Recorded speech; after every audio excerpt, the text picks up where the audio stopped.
What is vanity? Vanity is excessive pride in or admiration of one's own appearance or achievements. But also, vanity is the quality of being worthless or futile.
The other day I was watching a YouTuber, a male YouTuber. I forgot his name. I forgot what the show was about. So I know he was reacting to another video, and there was a woman on there who was talking about basically she's almost hit the wall, and she was on some type of vacation. She saw families coming out of the motel, and she saw this couple who had 5 kids, and how they looked tired and overworked because they have 5 kids, and she don't have any. She's never been married. So at times when she does see someone who have kids, whoever they may be, she reflects on her own life. And the first thing that came to me was vanity. And that's what the impression I got from this young lady is that, and not just her, a lot of black women. Of course, vanity can happen. That is in every race. But I'm seeing it a lot on social media. Well, a lot on YouTube and Facebook. But I'm talking about YouTube in particular. You see a lot of black women who may be below average, above average, or really nice looking, who are full of vanity. Now, someone would say, well, if they're really nice looking, they can do that. They can feel that way. but it's not right. But this person I'm talking about today, it was an average looking woman. Just basic, plain Jane. Nothing wrong with that. But I just took issue with this Vanity and how she spoke of this married couple and their 5 children like you above and you're above it all, you're above children, and that you got your quote unquote preferences, and it's probably is the reason why you never got married or no one married her and not have children. And so I thought about that and say, what can I put together as it relates to vanity? And I looked it up, vanity and where it came from, definition of vanity. So there's some more to come. So I couldn't find the video. So I found these 2 young ladies here who was on the Steve Harvey show, full of makeup, light blonde wigs, looking like a black Dolly Parton, if you will. Average looking, even with makeup on. Nothing. It's not about being average. It's about vanity. So it's about vanity, right? I've already gave a definition of vanity, and that's what we're talking about. Vanity. Don't have anything to do with looks, who you can pull, who's attracted to you. Nothing about that. I'm putting my mic on. Hold on 1 second.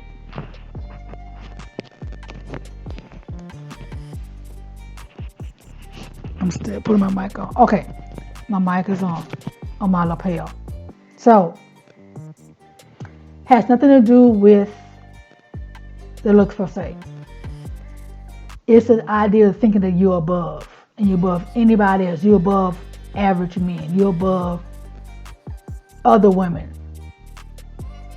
You're just above everybody. Right? So these women here, this is just a prototype. And it goes for all women, no matter the aesthetics. It's all about vanity. This is what I'm talking about. Vanity. There is no leeway where if they're nice looking, they can be vain. No. Because this is why a lot of women are where they are now. Even the nice looking ones think they're above and they expect more from a man than they actually deserve. They put a price tag on themselves and they're expecting a man or men to meet their price tag. And a lot of them is full of themselves. And some men will go for that just for the eye candy. But in the long run, she's not going to be fulfilled. And if she turns on him, then he's going to know that he wasted his time on someone or made a foolish mistakes that he actually invested in someone he knew was all about self. Always in the mirror, always pumping themselves up, makeup make them feel like they're above. Hair, whether it's natural, depends on how the natural hair is adorned. Wigs, extensions to make them feel above. Nails make them feel above. Having eyelashes make them feel above. Wearing certain type of clothes, if they have some weight on them, makes them feel above. If they get a BBL, whether it's curvy or skinny, makes them feel above. Vanity. If they have wear a certain type of purse, makes them feel above. If they make, not even with that, I'm about to say, if they make a certain amount of money, they don't, because you got people who works at McDonald's think they're above. I've seen it. Going through the drive-through line and they just, putting their nose up like they above you and better than you. Like, girl, you work at McDonald's. You work at Chick-fil-A. You work at Cane's. How they hand their money to you. Those things like their vanity. You can't tell them nothing. They are pretty. They are better than you. And not only just to men, they do it to each other as well. Because if they don't have men to look down on, they look down on other women. And they all have the same collective look.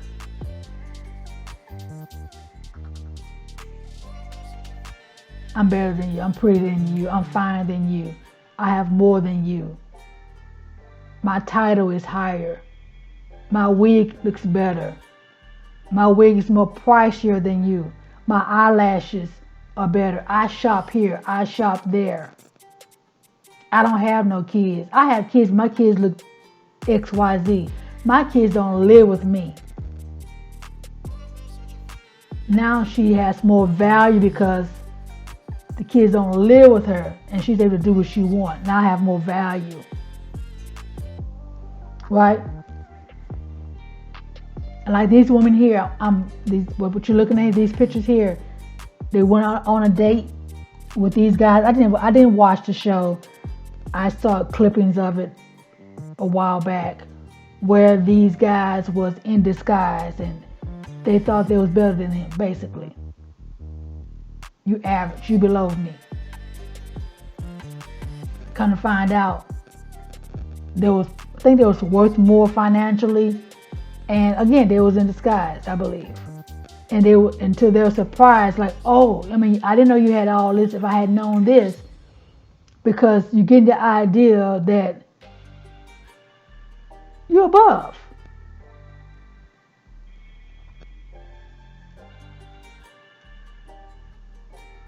So I'm going to go to the next picture. I'm going to give you some more insight about vanity and how narcissism correlate. Stay tuned. The most overused word we hear, especially from women, is narcissist. And narcissist is in a Greek mythology. Narcissus is Narcissus, was a hunter from Thespai in Buthaea who was known for his beauty. According to Stetzies, Stzezes, he rejected all romantic advances, eventually falling in love with his own reflection in a pool of water, staring at it for the remainder of his life. Don't that sound like the feminist movement? Sound like anti-men? A narcissist is not just a man, it could be a woman as well. And I'm talking about women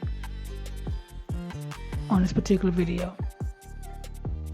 Women rejecting all romantic advances. Don't want anyone to speak to them, talk to them. Don't want anyone to say, hey, beautiful. They reject everything and always hollering, why is there no good men? Where are the good men at? And the ones they do want to holler at them don't get hollered at because they're invisible.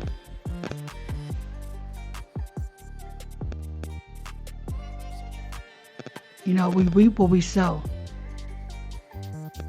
So the very ones you rejected and the ones that you want reject you as well. So there's a story about this. There's more about narcissists. It's a mythology. Again, it's about a young man who, I just read it, stared at his own self. And I just told you earlier with the previous, with the Steve Harvey guest, where I spoke of vanity. You think you're better than anybody else. You're above. So this all ties in. Narcissist and vanity all ties in. Let me read you this piece here, right? When Zeus came to the mountains, the wood nymphs, as NYMPHs, rushed to embrace. The jovial god, they played with him in icy waterfalls and laughed with him in lush green glades. Zeus' wife, Hera, was very jealous, and often she searched the mountainside trying to catch her husband with nymphs, NYMPHs. But whenever Hera came close to finding Zeus, a charming nymph named Echo stepped across her path. Echo chatted with Hera in a lively fashion and did whatever she could to stall the goddess until Zeus and the other nymphs had escaped. So Echo was basically blocking Hera for catching Zeus with other women, if you will. Eventually, Hera discovered that Echo had been tricking her, and she flew into a rage. "Your tongue has made a fool of me," she shouted at Echo. "Henceforth, your voice will be more brief, my dear. You will always have the last word, but never the first word." From that day on, poor Echo could only repeat the last words of what others said. One day, Echo spied a golden-haired youth hunting deer in the woods.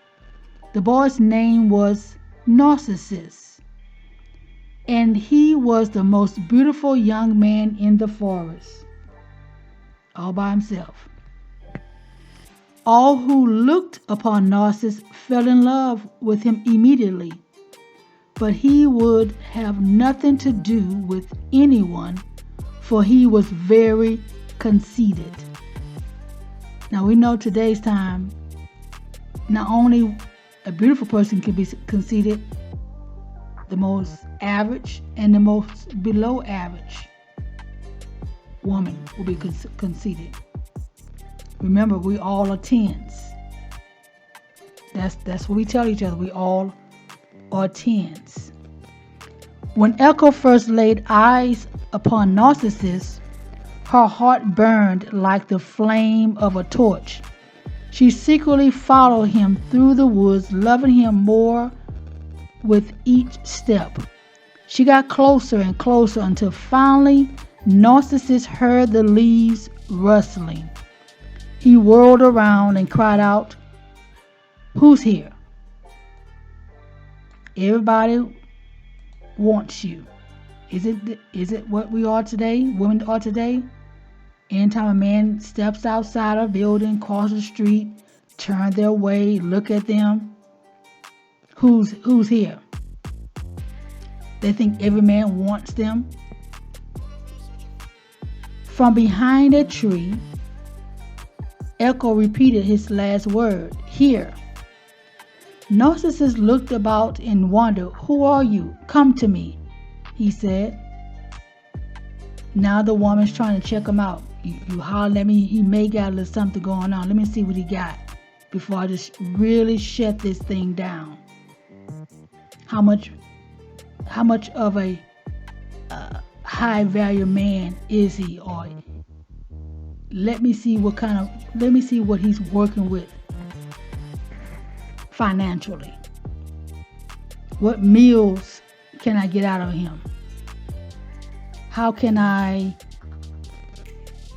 play with his feelings and play with his heart and get what I want and keep him in the friend zone? This is what we're doing, right? Narcissus searched the woods but could not find the nymph. Stop hiding. Let us meet, he shouted. She'll do everything she can initially to get you going, to accept her advances and take her out on a date, to fly her in somewhere. She'll make you feel like she wants you. Let us meet, Echo cried. Then she stepped from behind the tree and rushed to embrace Narcissus. But the youth panicked when the nymph flung her arms around his neck. He pushed her away and shouted, "Leave me alone. I'd rather die than let you love me." Now, when a guy does not meet their quote-unquote standards, but he's a good guy, possibly a good guy, and he tried to give some type of advance or give any type of attention to show that he's really interested in her, leave me alone. I'm trying to find myself. I'm celibate. I'm still healing. I don't need a man. I make more than you do. I want to die alone. I'll get some man when I'm ready to get a man. So she pushes the good man away. They push good men away when they're in their youth. Some push good men away when they're in the middle age. And there are a lot of them who push men away when they're well advanced in age, in their 50s and 60s. They feel like they got time, or the guy does not meet their standard, and all this rhetoric about there are no good men. Love me was all poor Echo could say as she watched Narcissus run from her through the woods. Love me, love me, love me. So the poor man is begging you to love him because he's choosing you, or he's chosen you, but the woman pushes him away. Humiliated, and filled with sorrow. This is the man. Echo wandered the mountains until she found a lonely cave to live in. What they say about men, that men, they got more celibate men or virgin men out there than they do women. Men doesn't get women like that, don't they? Now all the passport bros now have resolved to, men resolved to get passport to find their mate. Because if not, they're going to die. They're going to go off and be by themselves. Because the women are not accepting them or taking them serious.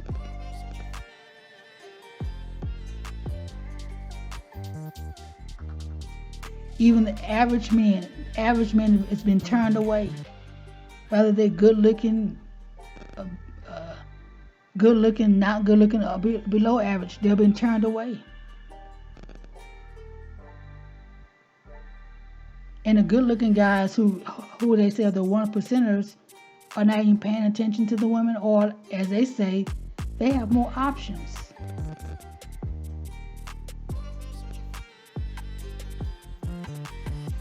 Meanwhile, Narcissus hunted in the woods, tending only to himself, until one day he discovered a hidden pool of water.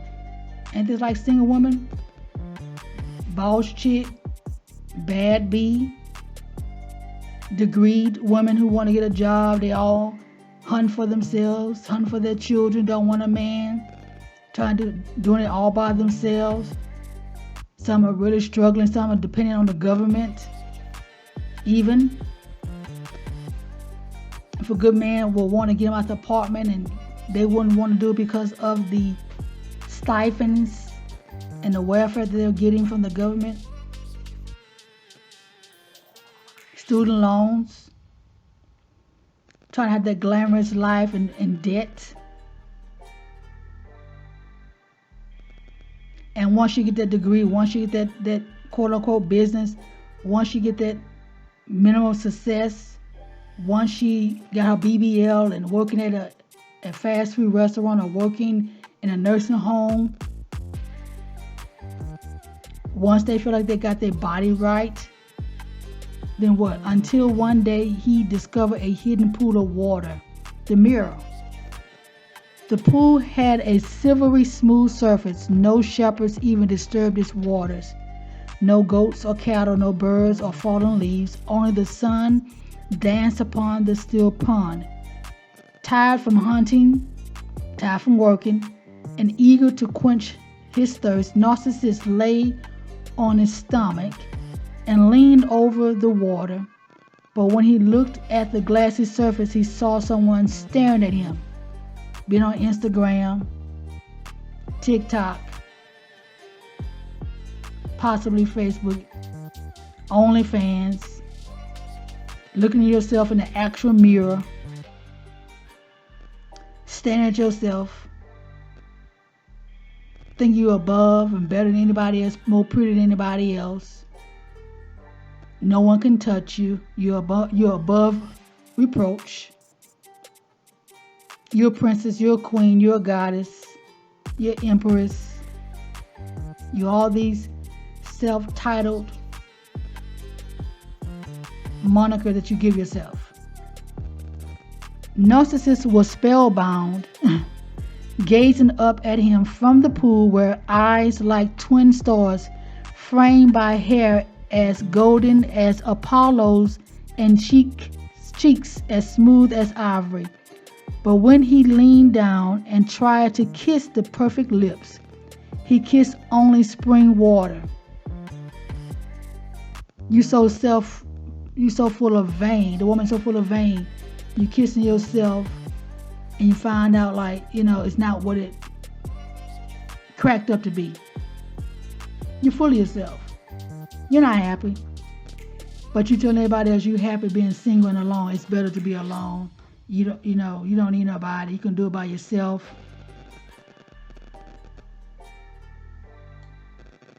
Right? When he reached out and tried to embrace this vision of beauty, he found no one there. No man is an island. Jesus is not your husband because he's not our husband. He's supposed to be our Lord and Savior.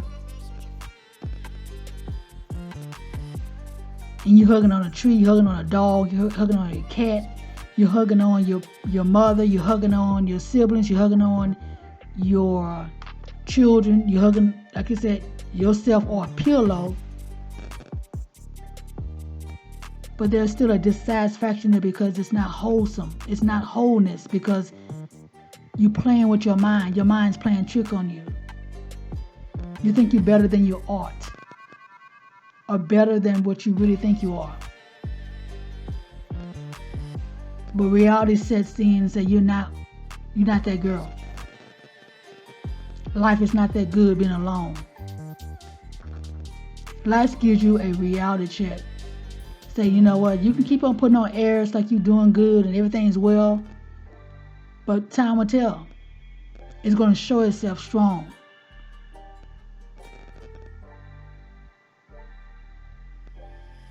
It doesn't make sense. You've been goofy and trying to play games like, I don't need nobody but me, myself, and I.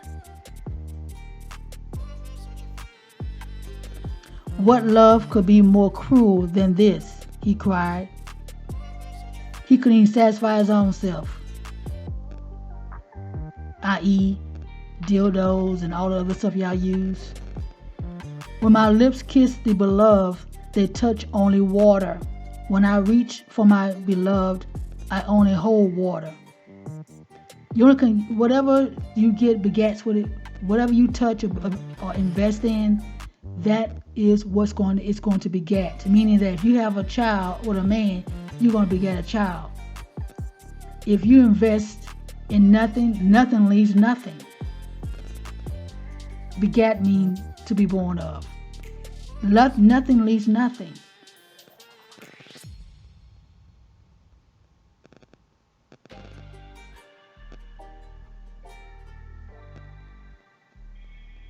Narcissus began to weep. When he wiped away his tears, the person in the water also wiped away his tears. Oh no, sobbed Narcissus. I see the truth now. It is myself I weep for. I yearn for my own reflection. All on social media in your home, shaking your behind. And you wonder why people don't like you or pass you over because you're on Instagram. They know you from Instagram. They know you from OnlyFans. They know you as a stripper. They know you from the streets. You are your own fan. And you flaunt yourself for people, and people don't see you the way you see yourself.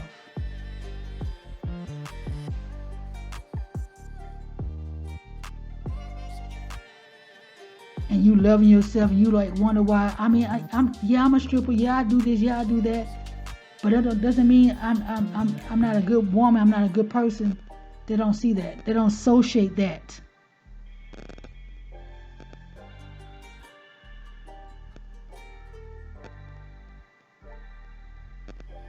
You know that old saying, you are what you eat? Eventually, it takes over. Whatever you invest in, your heart is in, it takes over.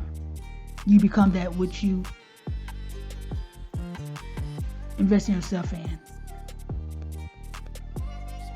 As Narcissus cried harder, the tears broke the glassy surface of the pool and caused his reflection to disappear. Come back. Where do you go? The youth cried. I love you so much. At least stay and let me look upon you. You know, you get older. As they say, you pass the wall. You squander your 20s, your 30s, your 40s, your 50s. And you 50 years old, you're trying to compete with 20 and 30-year-olds. And you just squandered your life. And you're trying to keep your youth. You're trying to do everything you can to stay in the spotlight. And the only thing you got now, black don't crack, is your youth. But you don't have nothing else to show for it. No man one you like talking about. You past your prime. And you pretend like you all that and you're not. Had you got with that man when you was in your youth, you'd be better off today than you are now. Day after day, Narcissus stared at the water in love with his own reflection. He began to waste away from grief until one sad morning he felt himself dying. Goodbye, my love, he shouted to his reflection. Ain't that about right? You the dog and die. You live in your mama house. You live with your sister. You live with your kids. Good looking, maybe good looking and all. And you waste your life having fun, traveling, and you get almost to the end of your life and you don't have no companion by yourself, and you keep looking in the mirror and tell how good you still look and you still got it, but nobody don't want you. And if somebody do want you, the only thing they want to do is sleep with you. Just sex. Until the end of your age. And then you die.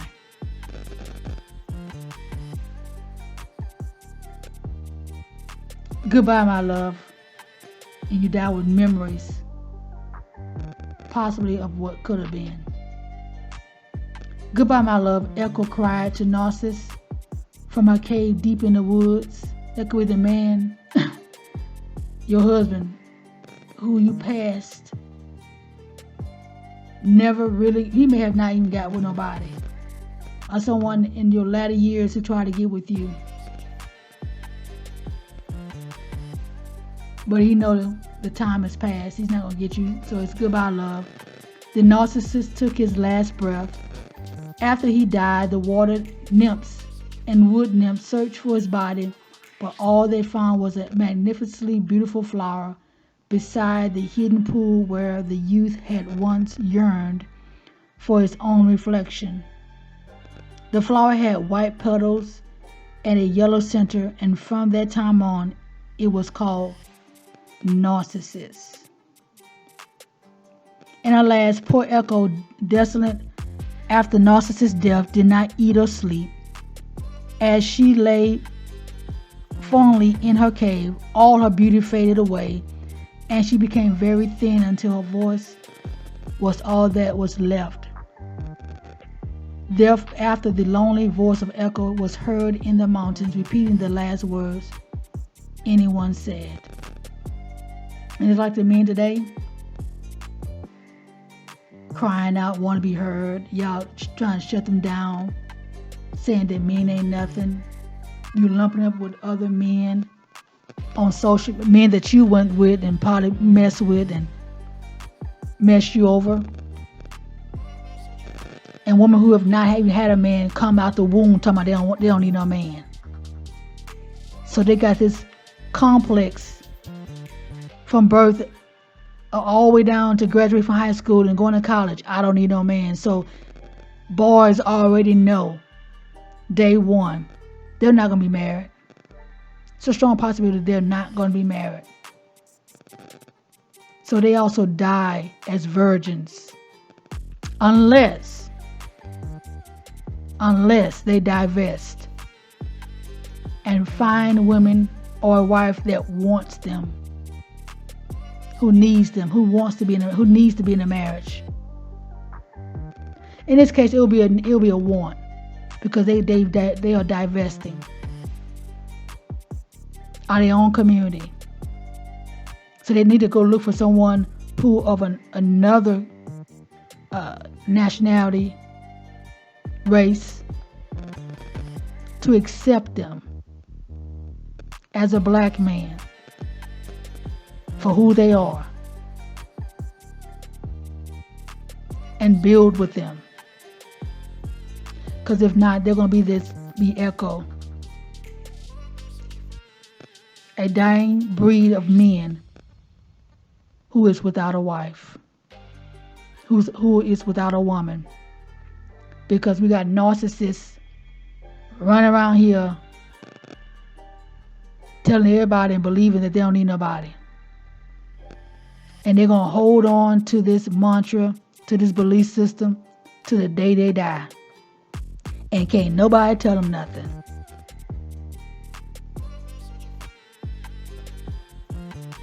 Nobody. So, man, I would say, if you're not able to find a good black woman, find someone who's going to accept you and keep it pushing, keep it moving.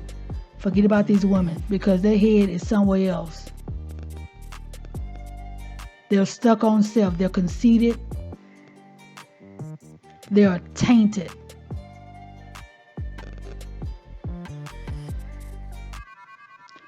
All right, that's my take. This is Marital Conquest TV Declassified. Thank you for watching. Like, share, and subscribe.